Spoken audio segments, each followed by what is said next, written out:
Designing a meal for the movie Sinners. A comfort meal that I'd make. We keep the vampires away here. If I was in an uncomfortable situation where I was in a warehouse surrounded by vampires, this would be perfect actually. Short rib pot pie, my way. This is so good. Unless if you're a vampire. All right, so you're gonna start by drying your meat.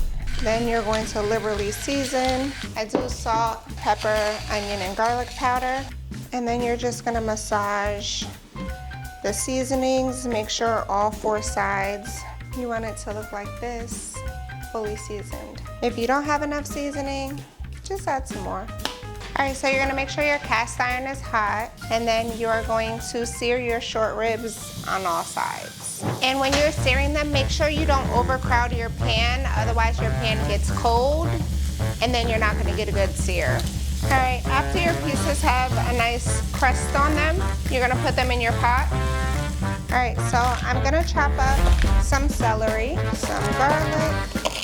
I'm going to put in half an onion, some rosemary in, and some thyme. And then I'm gonna put my liquid in. I have a bottle of wine, essentially. My grocery store didn't have bone broth today, so we're going with beef broth instead, but me personally, I prefer bone beef broth. And then I'm just gonna add my wine. Now that I'm all done, I'm gonna close it, make sure it's nice and tight, put it in the oven about 2 to 3 hours on 425. About a 1/4 teaspoon of salt, 1 whole tablespoon of sugar, 2 cups flour.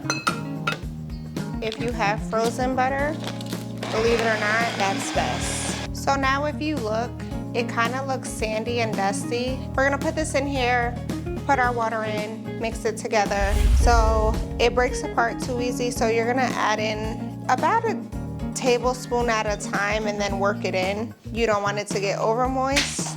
All right, and a little bit of vinegar. What we're gonna do is we're gonna put our mixture in our plastic wrap, and then we're gonna put it in the freezer. We want it to rest for at least an hour in the refrigerator after we laminate it. Into the freezer we go. If I had to give this dish to anyone in the movie Sinners, it would be Pearline. If you've seen it, hope you did. Great movie if you didn't. She didn't want to eat the garlic, she didn't like it, but for as much garlic as I put in this bad boy, I think this will suffice. I'm gonna lightly cook my potatoes. I just don't want them super crunchy because then they're gonna take like 45 minutes to bake. And then I'm just gonna check on my meat to see how that's coming along. All right, so what I'm gonna do now is I'm gonna make sure I have all my meat and all my bones out of my broth. I'm gonna put my meat to the side and then just blend this up real quick. After I have a good liquid, what I'm gonna do is, since the liquid is hot, I'm gonna put about a 1/4 cup of flour in here and then mix it up. So now what I'm gonna do is I'm gonna remove my bones. Ooh, is it too hot? Might be a little bit too hot.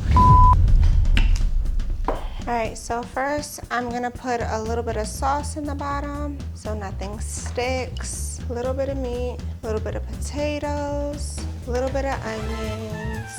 All right, then my mixed vegetables and a little more meat, and then top it off with a whole bunch of sauce. After that, I'm gonna take my cookie cutter, cut me a nice little circle. I'm going to lay on top, cut a few slits. On my baking tray, she goes.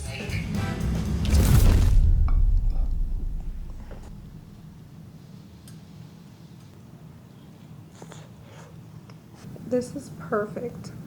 Great balance, super savory. It's nice and garlicky. Sinners was a great movie. I think I'm about to go watch it for a 3rd time. I'm gonna go enjoy this. See ya.